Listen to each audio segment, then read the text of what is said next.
The transatlantic slave trade was the largest migration of slaves in history and is well known for its lasting impacts on American history.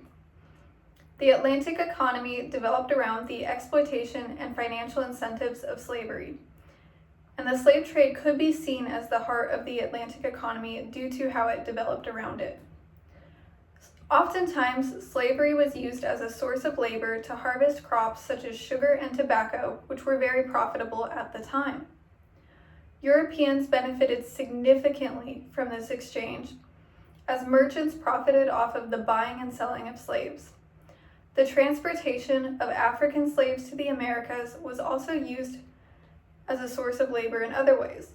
The usage of plantations contributed to European wealth as they allowed for a greater collection of resources with very little cost.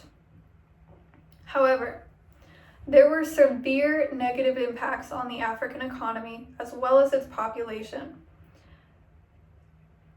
Development in Africa was severely affected by the transatlantic slave trade.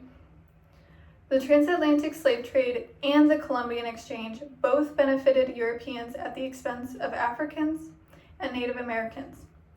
Both led to devastating losses in the populations of the non-dominant groups. Around 2 million Africans died during the Middle Passage, and the majority of Native Americans did not survive after the Columbian Exchange. In both cases, domination was achieved through violence, which can be seen through conflicts such as the Zong Massacre, in which enslaved Africans were killed by European crew members on the Zong slave ship.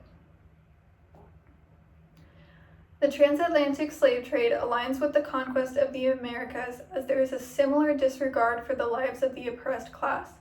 It is also similar in that Europeans were the ones who benefited the most.